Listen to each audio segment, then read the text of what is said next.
அனவரத பாராயணாஷ்டகம் என்ற ஒன்றை பாம்பன் சுவாமிகள் நமக்கு அருளியுள்ளார். அனவரதம்னா எப்பொழுதும்னு அர்த்தம். எப்பொழுதும் நாம் பாராயணம் செய்து பரம்பொருளின் அருளை பெறுவதற்காக பாம்பன் சுவாமிகள் ஒரு 8 பாடலை அஷ்டகமாக நமக்கு வழங்கியுள்ளார். அந்த 8 பாடலிலும் தரக்கூடிய கருத்து என்ன என்று சொன்னால், முருகப்பெருமான், விநாயகப் பெருமான், சிவன், உமை இது 4ம் ஒன்று என்ற கருத்தை நிறுவியுள்ளார். அதிலே முதல் பாடலை இப்பொழுது நாம் பார்ப்போம். மன்றெனும் பதிவுரை மழையுவ முகவனும், மன்றெனும் பதிவுரை மழையுவ முகவனும், நன்றெனும் பேரணவன் அவன் இளைஞனும், மறை தொன்றெனும் பொருளாம் சுடர் சிவன் உமையும், ஒன்று எனும் பெரியவர் உயர்பதம் பணிவேன்.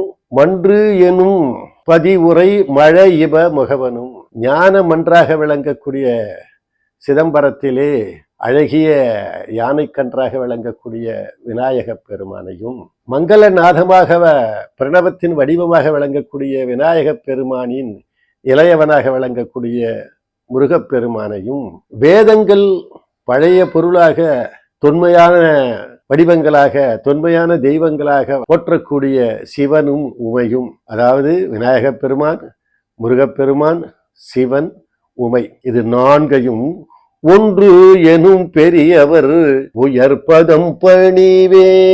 அப்படின்னா என்ன அர்த்தம்னா, விநாயகப் பெருமான் வேற, முருகப்பெருமான் வேற, பார்வதி தேவி வேற, சிவன் வேற அப்படின்னு கருதக்கூடாது. இது 4ம் ஒண்ணு. இது எதில் சொல்லியிருக்காரு பாம்பன் சாமின்னா, அனவரத பாராயணாஷ்டகம் அப்படின்னா எப்பொழுதும் நீ பாராயணம் செய்து கழிக்க வேண்டிய ஒன்று என்று நமக்கு அருளியுள்ளார். அந்த 8 பாடலில் முதற் பாடலை இப்போது நாம் பார்த்தோம்.